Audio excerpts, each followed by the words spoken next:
Welcome to Grounded Parents Group, where we believe who you are as a parent matters more than how you parent. And this is Tuesday Tea Talks with Terri and Sanela.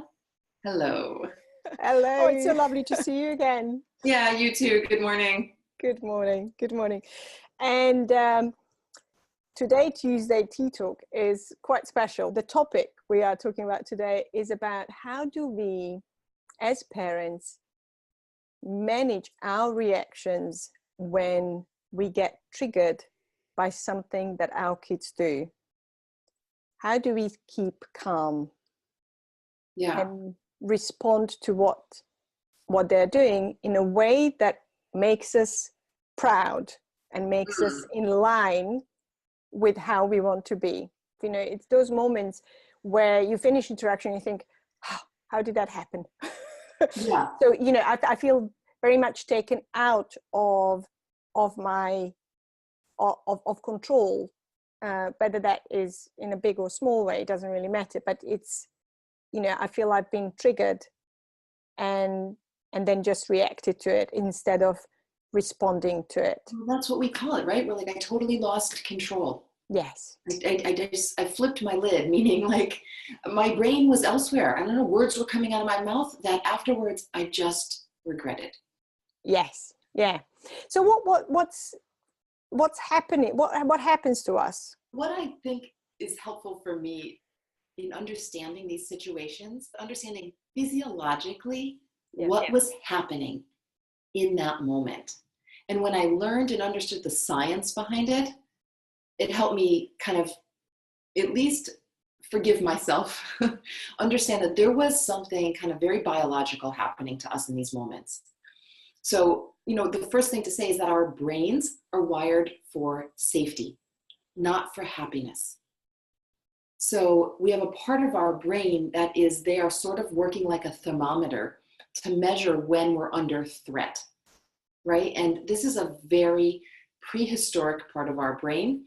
It's called the limbic brain, and it's been around forever. And it was originally set up so that we could, you know, outrun lions, or we could, you know, run away from, you know, whatever was coming at us back in the caveman days. Okay, wild animals aren't running at us anymore. However, our brain will react and be triggered in the same way as if a lion was coming at us. Even in the moments where we feel whether our authority is being threatened, our dignity is being threatened, or our safety, of course, but it might not just even be physical safety. It could just be emotional safety. I don't emotionally feel secure. Yes, absolutely. Right? I get that. We are now dealing more with these emotional threats to, as you said, threats to our dignity, threats to our, you know, our perceived threat of our authority. And I think there is also something about the anger. Anger is quite primitive emotion, and that is, and also, like, you know, when you said dignity, you know, to me that is immediately like there's a shame trigger. You know, what would other people think? You know, if it's happening in public, and I think then that is the part of the brain, like, you know, protect the concept or the image of ourselves that we have in that particular situation.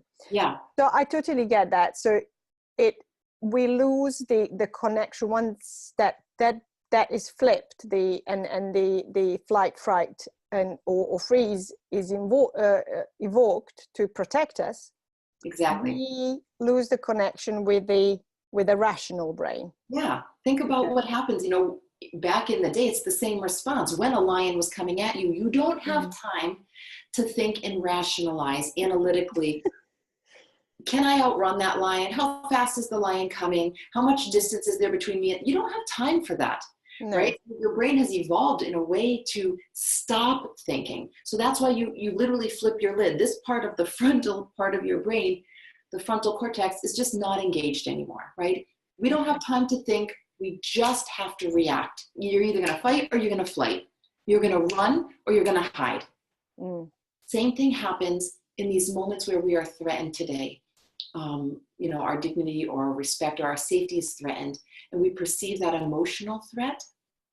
We're either going to come out fighting or we're going to shut down. Yeah, and I think there isn't a when we talk about emotional threat, because we are so closely linked to our children, and we perceive them as being very much part of us.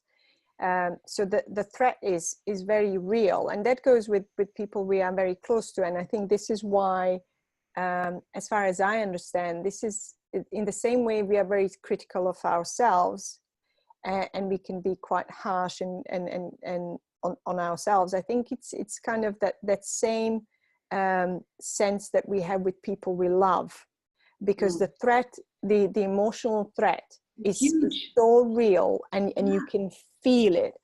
So I understand that. So how do we get the lid on? Yeah. so I think it's this, I think what we all desire in those moments to kind of regain the control, regain the part of us who is able to respond in a more measured way. Let's put it that way. That's the goal, right? That is exactly the goal, to stop just reacting, and to be able to have a little bit of space between that trigger and your response. Yeah. We talk about it as going from reaction to respond. In between that trigger and that response, there's choice. What's the key? What do we need to do first in order to create that space? Yeah. So creating this space has to first start with bringing your prefrontal cortex back online. Quick tips and tricks on how to do that. You need to engage your thinking. That's why they used to tell, the angry parent, count to 10. Touching something. For me, touching something that is warmth, that has temperature, or even perhaps cold, but warm, I find more calming. So I go for something warm. Smells, scents, and of course music, but you might not have time to engage. Right? So, but these are all of your go-to possible. Okay. And that is in line with the steps we take when we want to be compassionate to ourselves. And one of the, when I'm thinking about where do I find a soft and warm thing, I think you can use your body, because, in the spur of the moment, you just need to connect with something that's there, and you are always there. And how is it in these moments? So if we get that, prefrontal cortex back online, how can we even pay attention to what's happening for us? The long-term practice of getting out of triggers is to first, what we always say in Grounded Parents Group, self-awareness. You need to know what your triggers are. Usually we know the situations. Oh, it gets me so mad when they don't listen to me. Be aware that anything that crosses your values, goes against your values, will trigger you. Anytime that there is something that threatens the way you want to be perceived, so an identity that you really most want for yourself, and you're suddenly in a position where you might not be perceived as that. If you want to be a really great, calm mom, and suddenly you're sort of losing it, that's going to trigger you even more. It's not aligned with who you want to be.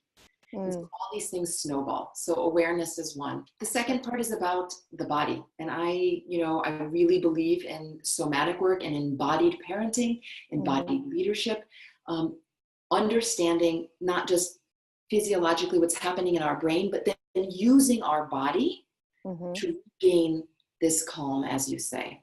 Yes. Sometimes body will tell you before your brain will, before you have a thought. I mean, although they say, there's a huge debate, what happens first? Does the thought happen? Does the body happen? But it doesn't really matter. But sometimes you will feel in your body before you even can verbalize it. And I think that it's quite useful. Okay, so we are sort of, I mean, this is such a big topic, and I think I think we can break it down. But what I'm left with this, and this is something that I have experienced recently, and I use what we talked about, because I used the breath, and I used the calming down, and it did work. And sort of you also taught me to kind of change my body posture, and how kind of just strengthening up, creates a space for the breath to flow. And I found that useful as well. But what was interesting at the end of that, so once I sort of calmed and created that space and reacted in a way that was more in line with how I want to be, I had that sense of, I did not want to let that anger go. Oh, right. I felt that feels good. Yeah, it's sort of like, I reacted, but what has happened is not okay. And I had that sense that if I let that anger go, this will just keep repeating. When you manage to manage yourself, then there's this fear, I think, that, okay, so I am now the one who's trying to show up in a good way here, and they, whoever they are, will just keep doing whatever they feel like, and yeah, that's not okay. Yeah. And it actually, in many circumstances, it's not okay. It's exactly. not just because we regained our calm. Yeah, doesn't mean it's finished business. Yes, absolutely. And I think we need to talk about it. But given that we are at the end of our time, we have unfinished business too. Unfinished business. Let's do a part 2. Okay. And let's kick off part 2, just recapping the part we didn't get to cover here, which is about really how do you use the body. Yes. To get to the calm. How can you engage? Like you've engaged the senses. Now how can we engage the body? We'll start with that, and then once we're in calm, what do we do with this unresolved anger? I love it. Sounds good. I look forward to the next time. Super. Thank you so much for your time, and thank you to everyone who's watching. So till next time. Yes, thank you. We'll see you soon. See you soon. Bye.